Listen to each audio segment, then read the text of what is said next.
गोमटेश्वर चातुर्मास 2018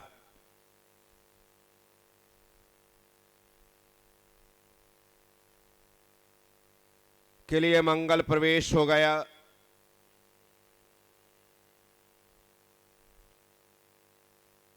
तुमकुर में ही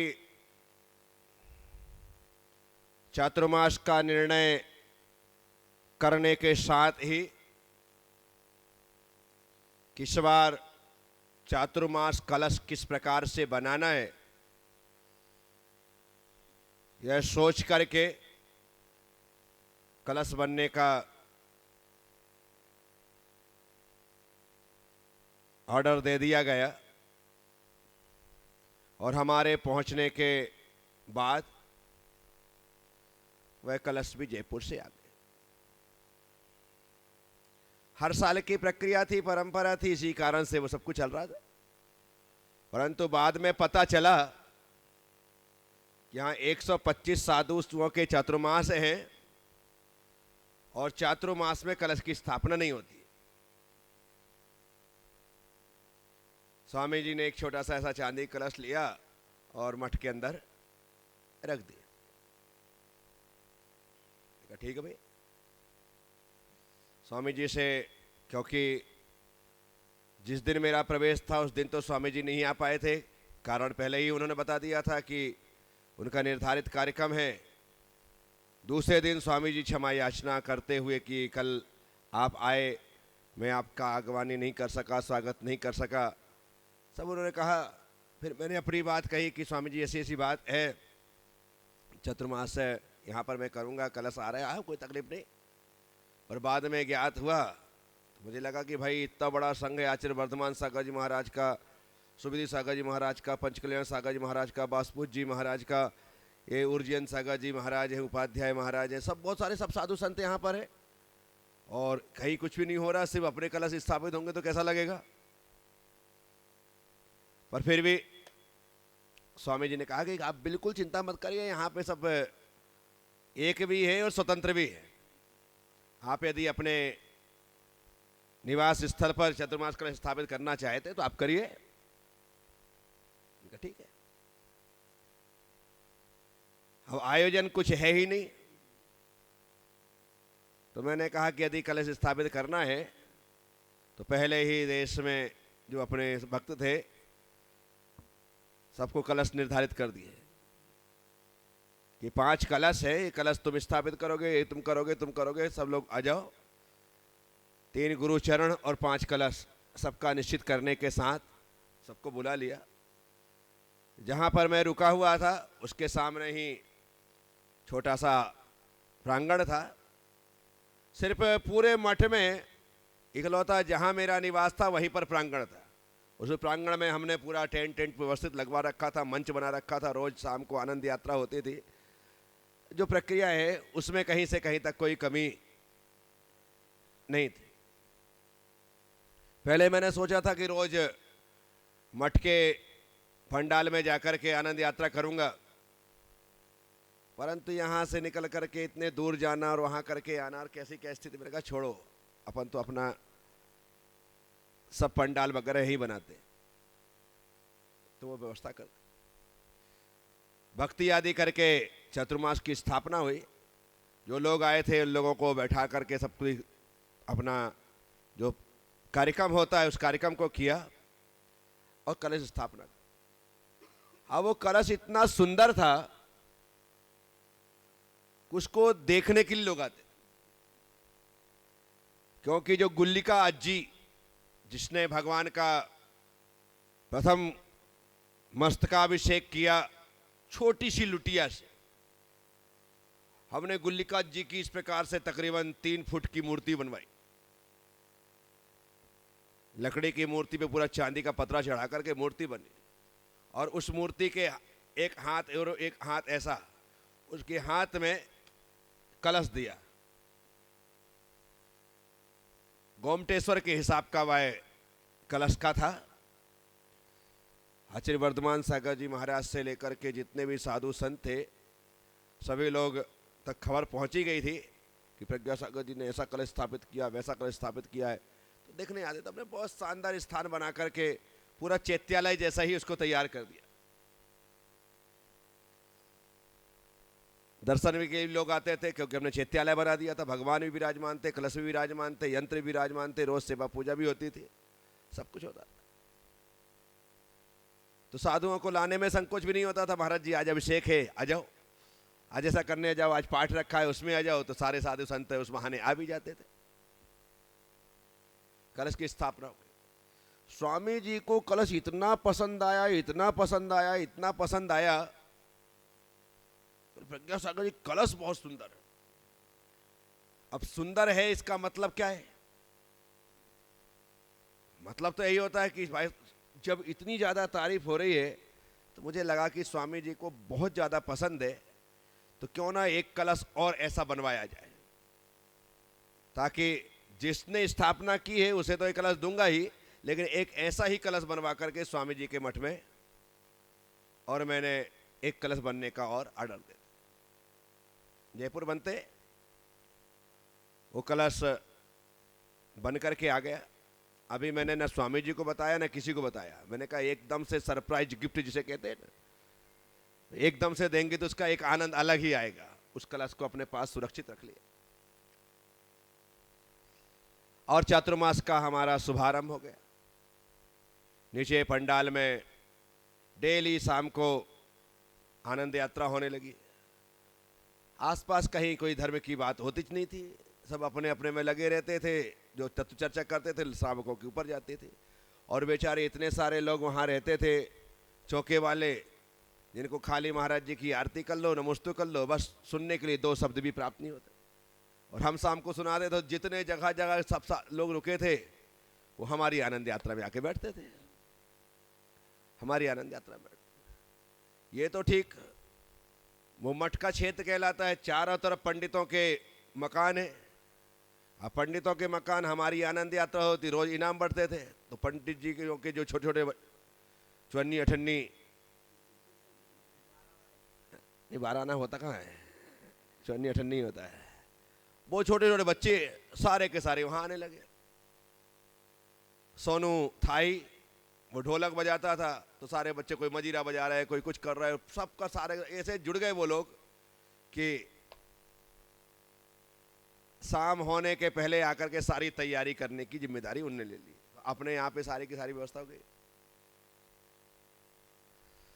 बहुत ही अच्छे तरीके से अपना चातुर्मास चलने लगा।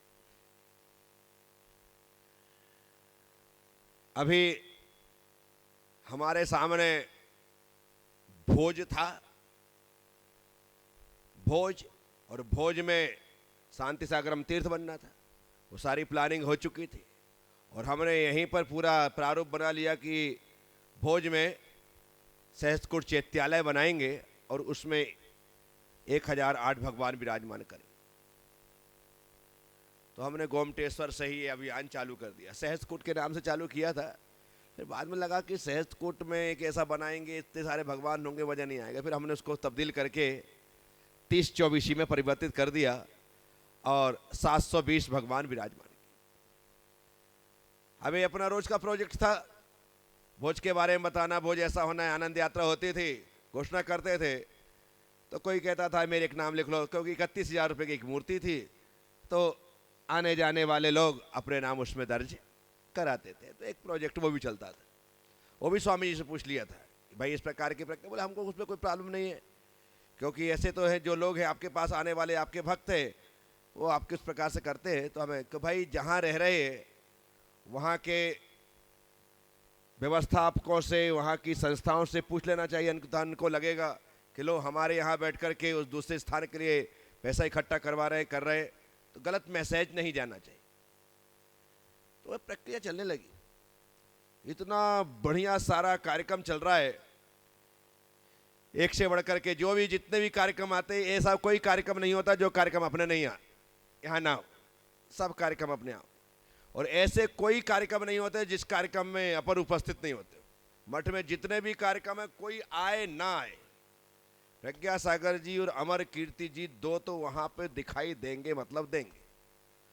पहाड़ पर रोज जाना है, अभिषेक करना है, करवाना है, रोज का काम है तो है, उसमें कोई कंसेशन वाली बात नहीं। बस ऊपर जाना है और आराम से प्रक्रिया होनी है।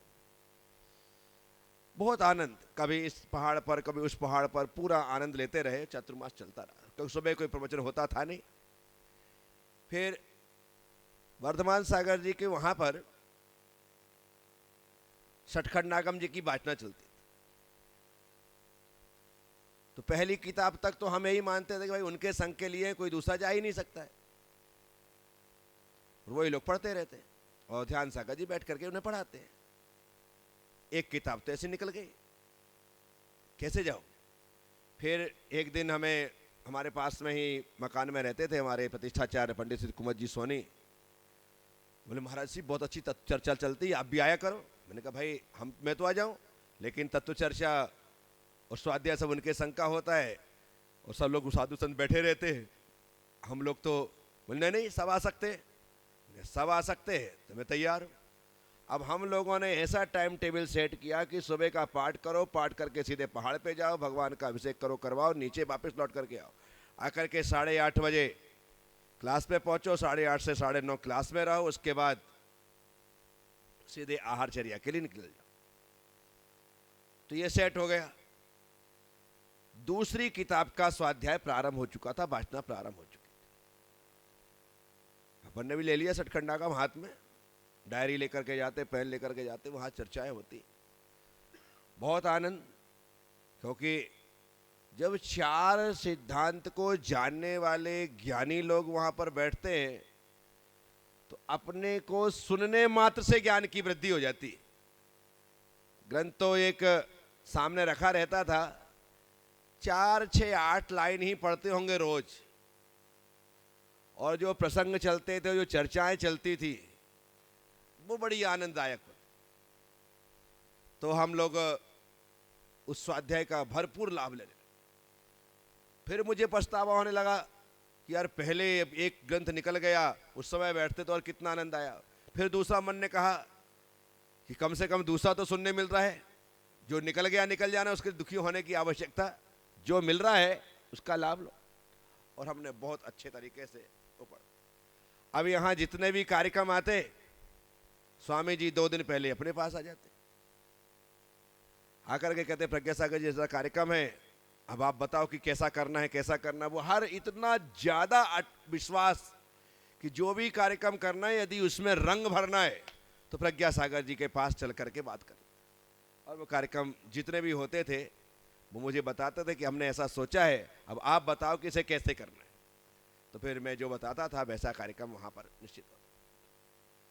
जितने भी कार्यक्रम होते थे, सभी कार्यक्रम में प्रथम पंक्ति में बैठने का अपना स्थान फिक्स था कि नंबर 1 पर वाले ये लोग सब पीछे बैठते थे। मैं तो बिल्कुल उर्जन सागर के बाजू में ही ऐसे बाजू। उर्जन सागर जी का पक्का रहता नहीं था कि आए तो आए, नहीं आए तो नहीं आए। परंतु वर्धमान सागर जी, अशुभु सागर जी, सुविधि सागर जी, पंचकल्याणक सागर जी, उर्जयंत सागर जी और मैं, और एक आध मेरे ख्याल से और कोई महाराज और थे, आचार्य में, ऐसा कुछ याद नहीं है, ये बैठते थे। अब इतने साधु बैठते थे, किसी के प्रवचन हो या ना हो, अपना तो होना निश्चित है। मेरे बाद फिर आचार्य स्वामी जी सुविधि सागर जी को बुलवाएं तो बुलवाएं, ना बुलवाएं तो सीधे आचार्य जी बोलते थे, लेकिन अपने को तो बोलना था, मतलब बोलना था। मैं हमेशा मना करता था महाराज आचार्य स्वामी जी इतने लोग नहीं, नहीं नहीं प्रज्ञा सागर जी तुमको तो बोलना ही पड़ेगा। ठीक है, जब उनको इतना पसंद है तो 2-5 मिनट बैटिंग करने में क्या तकलीफ है। आखिरी ओवर मिले 19वां 20वां है, और सिर्फ चौके छक्के लगाने हो तो लगाओ भाई धड़ाधड़, तो बहुत मजा आता था। अब 15 अगस्त का दिन मैंने स्वामी जी से कहा, स्वामी जी मेरी बड़ी इच्छा है कि मैं भगवान बाहुबली का तिरंगाभिषेक करूं 3 कलर से। स्वामी जी ने कहा यहाँ ऐसा होता तो है नहीं, लोग वो करेंगे, लेकिन फिर भी आपकी इच्छा है तो आप अपने हिसाब से देख लो। मैं मना नहीं करूंगा, आप अपने हिसाब से देख लो। मैंने कहा ठीक है। फिर मैंने ऊपर नंद कुमार जी से बात की, बोले कोई तकलीफ नहीं, कर लो, हो जाएगा। सारी तैयारी अपन ने उस प्रकार से करवा ली। परंतु इतनी बड़ी मूर्ति के लिए कितना सारा सामान चाहिए, कितना सारा सामान चाहिए। आने कम से कम 100 200 लीटर वो सब चीज हो तब जाकर के पूरा वो हो। फिर एक पंडित जी और थे, नहीं नहीं नहीं, यहाँ पे परंपरा ऐसा नहीं है, यहाँ पे मत करिए। फिर भी हमने कहा थोड़ा बहुत तो स्वामी जी ने बोल रखा है, परंतु उसको तो हमने अपने साथ वाले लोगों से कहा कि अपन इसको छोड़ो, अभिषेक जैसा जितना हो रहा है थोड़ा बहुत डाल दो, अपना दूध से अभिषेक करो, खत्म करो। बोले ठीक है महाराज। बोले अब क्या करना है।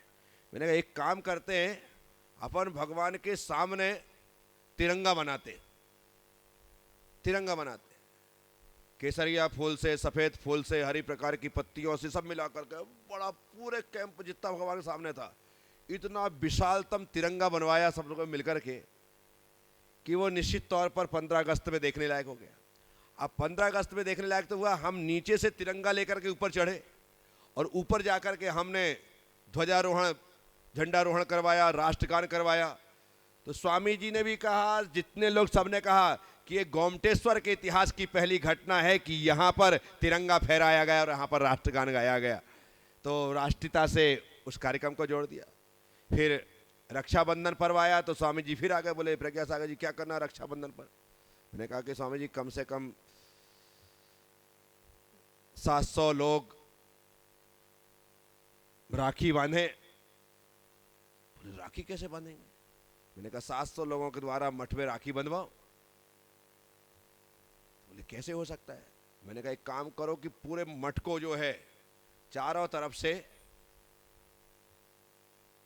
से जो लच्छा होता है उससे बांध दो। बोले फिर। मैंने कहा चारों तरफ बांधने के पश्चात चारों तरफ 700 महिला पुरुष को मठ को घेर के खड़ा करो। ठीक है। बोले फिर। मैंने कहा यहां से आप मंत्रोच्चारण करके पहली राखी बांधो और जैसे ही आप राखी बांधोगे तो एक साथ 700 लोग राखी बांध देंगे। स्वामी जी को लगा कि ये बढ़िया काम है। वैसा ही कार्यक्रम जैसा बोला गया, बढ़िया कार्ड छपवाया, स्वामी जी ने सबको बुलवाया, सैकड़ों लोग इकट्ठे हुए, यहाँ इकट्ठी राखी रखी गई। 700 का बोला गया था, उससे कई गुनी लोगों ने राखी बांध करके उस राखी का उत्सव बनाया, वो कार्यक्रम। अब यहाँ पर बासपुर जी महाराज, स्वास्थ्य उनका बिगड़ता जा रहा है, बड़ी बीमारी उनके पेट में है और ऐसी स्थिति में समाधि निकट दिखाई दे रही है। बोले क्या करना है। समाधि प्रारंभ हो गई। हम सब साधु संतों की वहां पर ड्यूटी लगती थी। प्रज्ञा सागर जी आपको टाइम कौन सा सूट होगा मुझसे पूछते थे। मैंने कहा जो समय कोई ना ले वो मुझे दे दो, जो समय कोई ना ले। बोले रात को चलेगा। मैंने कहा जब बोलो तब चलेगा, जब बोलो तब मैं यहां पर आने को तैयार हूं। तो कभी 1 बजे से 2 बजे मिलता था, जब भी टाइम दिया प्रज्ञा सागर जी बराबर तरीके से रात में वहां पर उपस्थित। तो लोग कहते थे कि ये कुछ भी हो, प्रज्ञा सागर जी टाइम बोल दिया और जो बोल दिया तो 10 मिनट पहले आकर के अपना स्थान ग्रहण कर लेंगे, अन्यथा देखने पड़ जाए। नहीं, हर चीज में जब भी बुलाया वहां सेवा में रहे। अब महाराज का समाधि का काल चल रहा है, आचार्य पद पर है, पुराने आचार्य है, संघ में 2 माता जी है, 1 ब्रह्मचारी है, 2 ब्रह्मचारिणियां हैं, लेकिन कोई भी उत्तराधिकारी बनने को अब यहाँ पे कौन बनेगा, क्या होगा। सुगंध भैया थे 20 साल पुराने संघ में सेवा करने वाले। आहार के बाद मैं यूं जाकर के बैठा था, महाराज की वंदना कर रहा था, सेवा। मैंने कहा महाराज जी समाधि आपने ले रखी है, कभी भी कुछ भी हो सकता है, कम से कम सुगंध भैया को दीक्षा तो दे दो। बोले मैं तो आज तैयार हूं, ये नहीं लेता है। और सुगंध भैया से कभी दीक्षा ले लो। बोले मैं तो आज तैयार हूं, ये नहीं देते। ऐसा दोनों एक दूसरे को बोला। घस्सू मेरे साथ था, मैंने घस्सू एक श्रीफल लेके आया, फटाफट घस्सू श्रीफल लेकर के आया। मैंने कहा चल सुगंध इधर, ये श्रीफल पकड़ हाथ में और बोल महाराज जी मुझे दीक्षा दो। हाथ जोड़ा, बोले महाराज जी दीक्षा का श्रीफल जैसे ही चढ़ाया उन्हें पीछे लगा दी। दीक्षा फाइनल।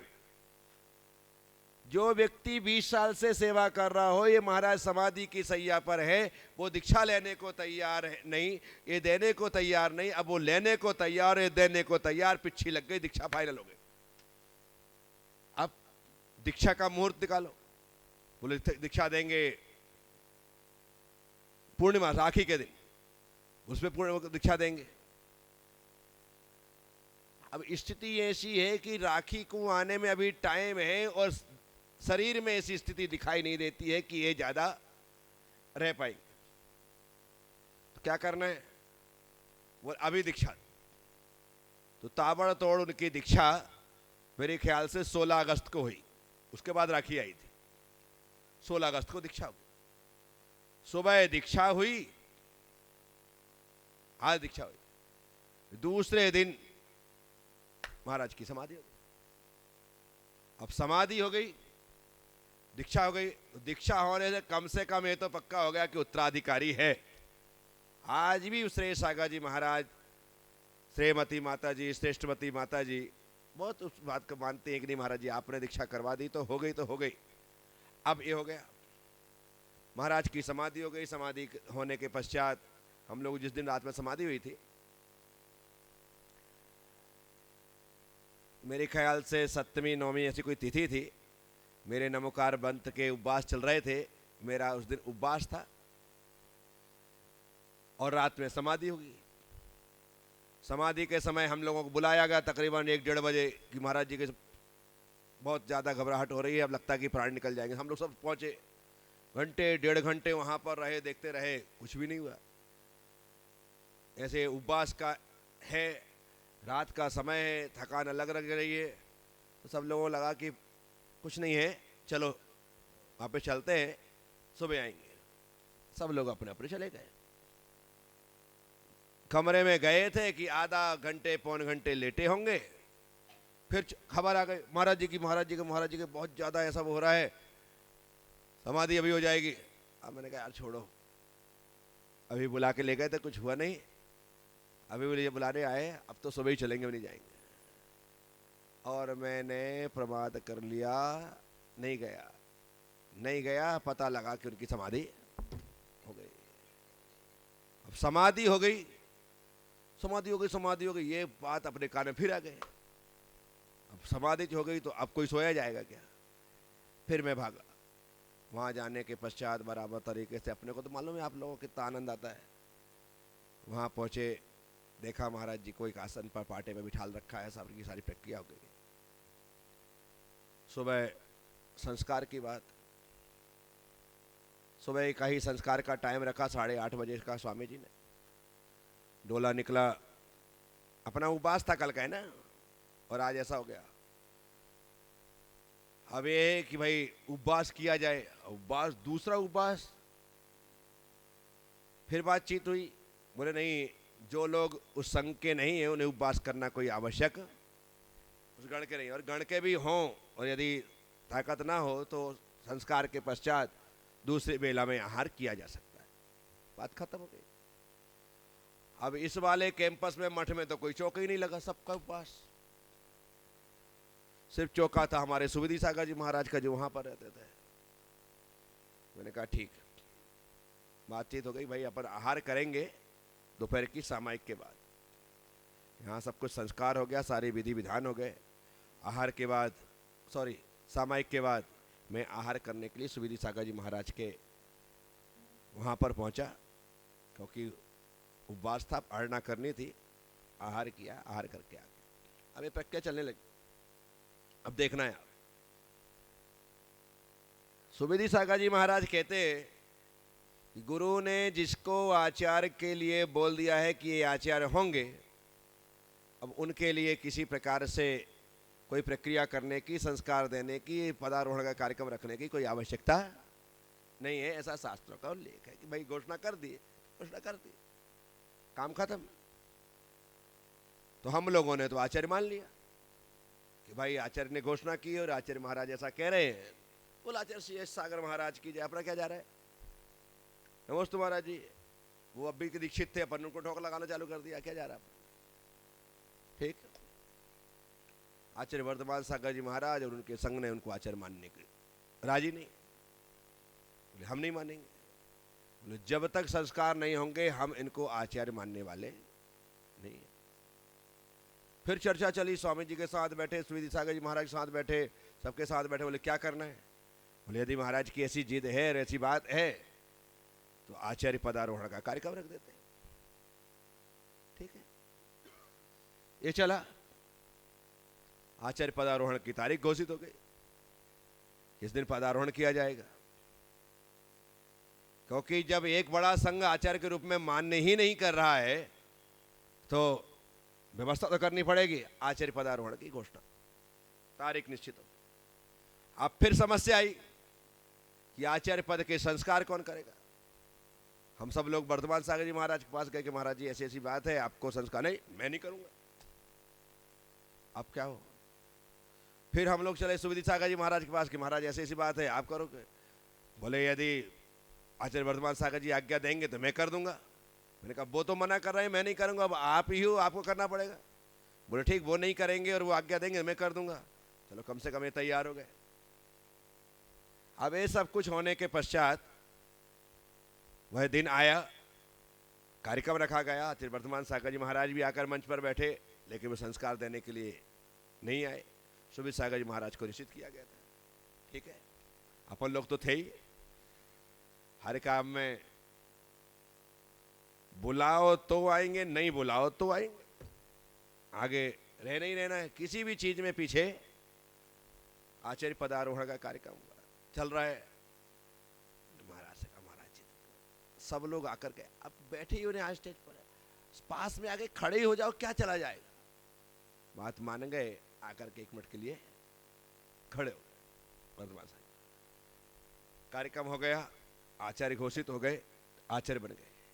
मुझे खुशी इस बात की है कुछ चातुर्मास में कम से कम एक परंपरा को जीवित रखने का श्रेय मुझे मिल गया। एक ऐसे ब्रह्मचारी को जो योग्य था उसे मुनि दीक्षा दिलाने का अवसर मिल गया। इन सब स्थितियों में उनके आचार्य पद में महत्वपूर्ण भूमिका निभाने का अवसर मिल गया। कम से कम एक आचार्य परंपरा जीवित तो बची।